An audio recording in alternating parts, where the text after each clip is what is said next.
കയറിയപ്പോൾ ഞാൻ വിചാരിച്ച് തെങ്ങിനെ പറ്റിയും അതിൻ്റെ ഓരോ ഭാഗങ്ങളെ പറ്റിയും ഒരു വീഡിയോ ചെയ്യണമെന്ന് വിചാരിച്ചിട്ടാ. ഇത് കരിക്കാണ് കേട്ടാ. അതെന്താണെന്ന് അങ്ങനെ വിചാരിച്ചത്, എൻ്റെ മോൾക്ക് ചിലതൊന്നും അറിയില്ല.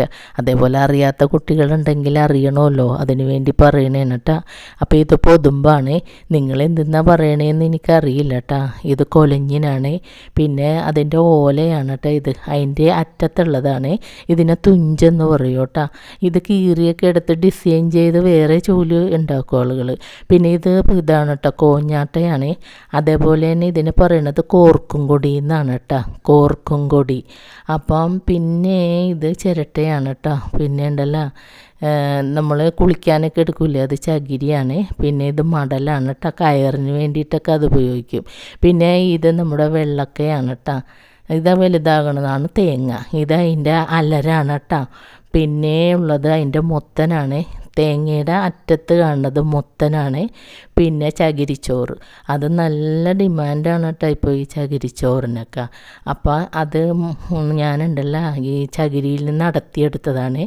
ഇത് അതിൻ്റെ വഴുകയാണ് കേട്ടോ, ഓലയുടെ. ഇത് നമുക്ക് എന്തെങ്കിലുമൊക്കെ കിട്ടാനൊക്കെ നല്ലതാണ്. വഴുക ഓലയുടെ നടുക്ക് ഭാഗത്തുനിന്ന് ഇങ്ങനെ കട്ട് ചെയ്തെടുക്കണത് തന്നെയാണ് വഴുക എന്ന് പറയുന്നത്. ഇതതിൻ്റെ പൊറ്റയാണ് കേട്ടോ, തെങ്ങിൻ്റെ താഴത്തെ ഭാഗത്തെ പൊറ്റ. ഇത് ചില ആളുകളൊക്കെ ഷുഗറിന് ഉപയോഗിക്കുകയും. പിന്നെ ഇത് മടലാണ് കേട്ടോ. ഇത് മടൽ ഞാൻ എടുക്കാൻ വിട്ടുപോയതുകൊണ്ടാണ്. പിന്നെ അതേപോലെ തന്നെ ഇത് നമുക്കുണ്ടല്ലോ നടുവേദനക്കൊക്കെ വളരെ നല്ലതാണ്. ഇത് അതിൻ്റെ ചൊട്ടയാണ് കേട്ടോ. തെങ്ങ് വെട്ടിയപ്പോൾ അതിൻ്റെ ചൊട്ടയൊക്കെ കൊണ്ടുവന്നതാണ്.